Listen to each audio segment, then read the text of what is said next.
سلام بچه‌ها، چطورین؟ Good day guys. امیدوارم که حالتون خوب باشه. به کانال کیجی شو خوش اومدید.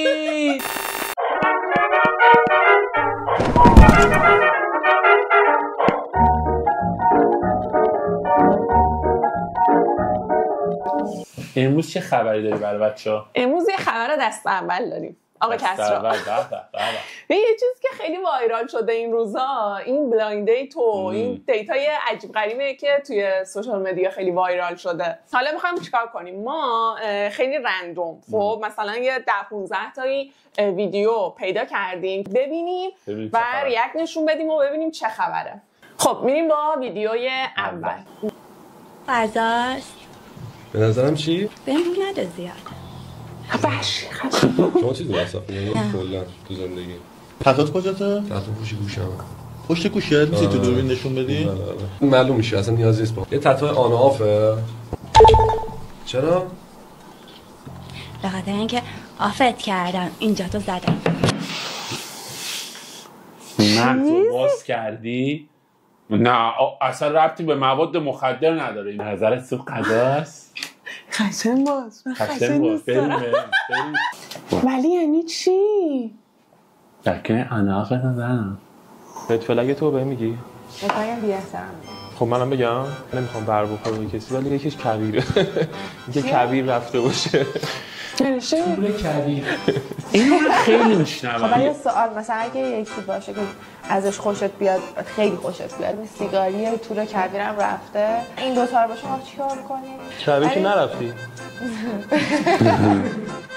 حالا راجعش من خب یعنی چی؟ این اصلا نمیفهم. الان مثلا خیلی تو این برنامه میبینم میگه که مثلا کبیر که نرفتی. منظورم میگه تو کبیر انگار که یه اتفاقایی میفته.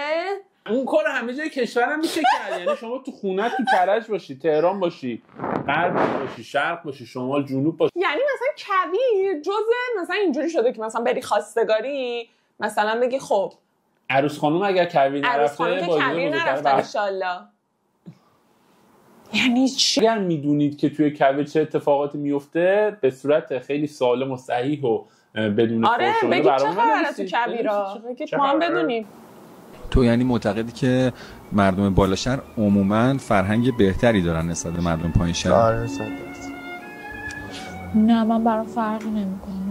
یعنی اخلاقیاتشون فرق داره. منم اخلاقیات خودم مثلا به بالا شهر بیشتر می‌کنم. مدل نشستن پسره رو ببین، انگار مثلا نشسته پشت مثلا میزش، اینا همه زیر دستشن. چی گفت؟ من مثلا خود من به بالا شهر بیشتر میخورم. نه من آدم بالا شهر میشناسم که اصلا شخصیت و شعور نداره. با این شهر میشناسم به قدری متین و باوقارن که آدم هضم میکنه. هیچ ربطی به این نداره که اون آدما اخلاقیاتشون بده، اون آدما نمیدونم فرهنگشون پایینه. خیلی‌ها هستن توی همون محدوده زندگی میکنن و خیلی شاید با فرهنگ‌تر از اونی باشن که حالا مثلا خیلی بالا زندگی میکنن. ولی من موافق اینم که دو نفری که دارن همدیگه رو میبینن و میرن توی دیت از یه سطح باشن. سطح منظورم نیست، باید یه چیزو قبول، یه سیستمو قبول داشته باشن. خب یعنی که مثلا سبک زندگیشون، آره سبک زندگیشون یه جوری باشه. طرف مقابل چه کاری انجام بده توی قرار اول کنسل میشه؟ از نظر من پرخوری.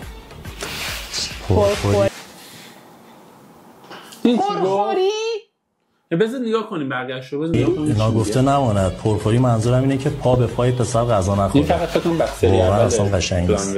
من همش مشکلی ندارم. من از آدمی که پا پای یه پسر بخواد غذا بخوره، مثلا یه 20 پر بخواد غذا بخوره، کاملا اصلا نمیتونم ارتباط بگیرم و کامل اون آدم برای من کنسل. میگه دختری که پا به پای پسر، یعنی پسر حق داره اون حجم غذا رو بخوره، دختره حق نداره؟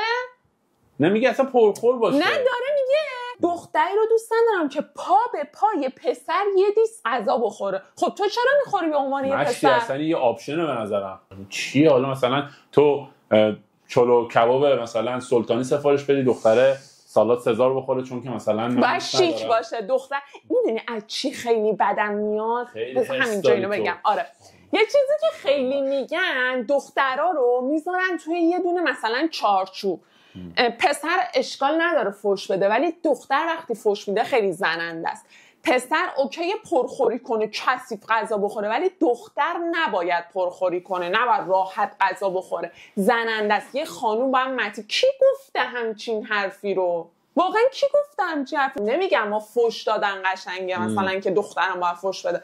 اگه زشت فوش دادن برای پسرم زشته. اگه پرخوری و کثیف غذا خوردن مثلا واسه دختر زشته، واسه پسرم باید زشته. جذب پسرای بد میشم. به نظر من پارتنر خارق‌العاده‌ای وجود نداره. واقعا پسرها همشون هستن آدمای منفوری ان. واقعا تو این دور زمانی به نظرم پسر خوب دیگه وجود نداره. خب حتما تو خودت خوب نیستی که خوب نمی‌شی. شاید انقدر خوبم که هیچ کسی به خوبی من نمیرسه. شاید هم همون اعتماد به نفس کاذب است. اونو که تو داری. یه سوال. من که خودم مطمئنم. تو خیلی از خودت. تموم شد؟ آره.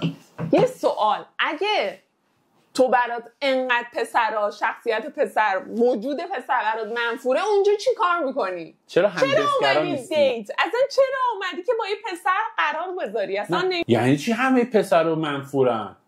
تو چرا اون حالا اتفاقی که برات افتاده و مثلا کاری که خودت کردی و مثلا چیزی که تو رابطه داشتی رو ربطش میدی به دیگران؟ بعدیم چند سالت؟ دم میخوره 18. کجا فهمیدی؟ آخه یکم بیبی بای. چند سالته؟ در حد مامی نیستم. 21.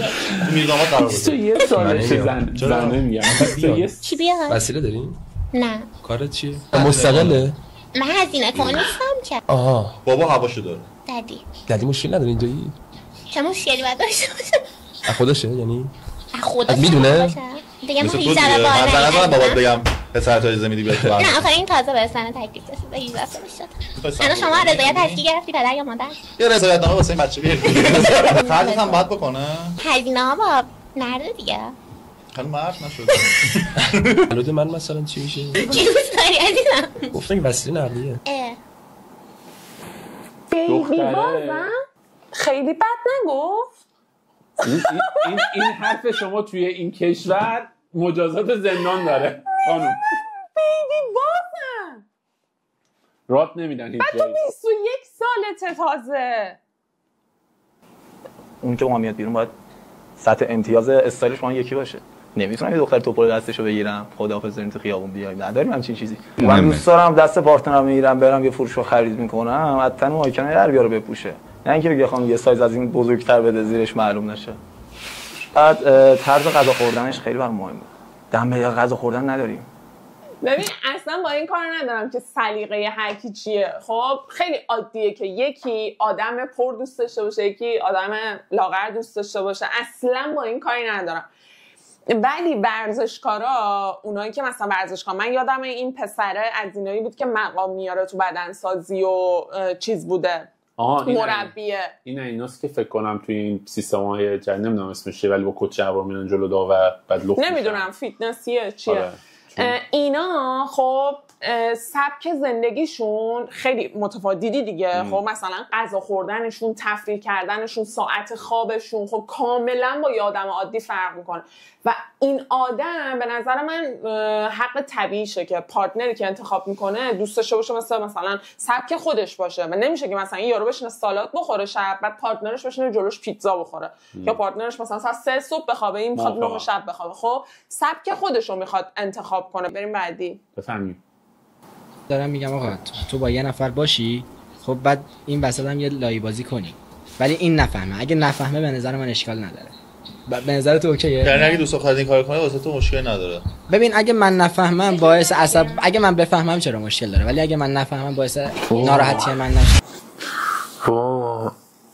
یعنی فکر کن داره میگه تو مثلا بری خیانت تو بکنی، بری شیطونی تو بکنی، اگه من نفهمم اوکیه. یعنی اگر منم یه کاری کنم تو نفهمی اوکیه. یعنی دختره اگه خواست هر کاری کنه یا پسر هر کاری خواست بکنه ولی اگه طرف مقابلش نفهمی چه ایبی داره؟ سردرد نمیگیره دیگه. این چه روابط؟ به کجا داریم میریم ما؟ اینا اصلا روابط سالمی نیست. خیلی وحشتناکه.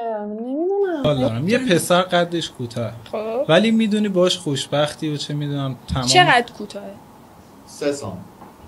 من کوتاه‌تره اصلا اونو وارد هیچ رابطه‌ای باش حتی در حد صحبت هم باش نمیگم. اصلا صحبت باش نمی‌کنم که بخوام ببینم باش اوکی ام یا اوکی نیستم. یه کتونی بپوشه 3 سانت بلند. قد یعنی همه ملاکای یه پسر میشه. ببین الان اون کوتاه اون بیا به من پیشنهاد بده، من قبل اینکه بخوام شخصیتی ازش بشناسم بدونم چه جور آدمیه، اصلا شاید حالا بگیم مثلا اون پسر پادشاهه، اصلا باش حرفی نمیزنم. میدونی چی میگم؟ در حد آشنایی هم نمیدیم. مشکل این خانومه دختره به نظر اینه که بلد نیست حرف بزنه. آقا تو تایپت پسر قد بلنده، اوکی تو میگی که مثلا من تایپم پسر قد بلنده، ترجیح میدم پارتنری که مثلا قرار انتخاب کنم قد بلند باشه، نه اینکه قدشم من کوتاه‌تر شه، مثلا اونو حساب نمی‌کنم، مثلا باش حرف نمیزنم. مثلا یعنی چی؟ یعنی چی باش حرف نمیزنم؟ به خاطر که قدش کوتاه تو اونو حساب نمی‌کنی؟ احساس من خیلی کار دارن. احساس کنم خیلی کار دارن.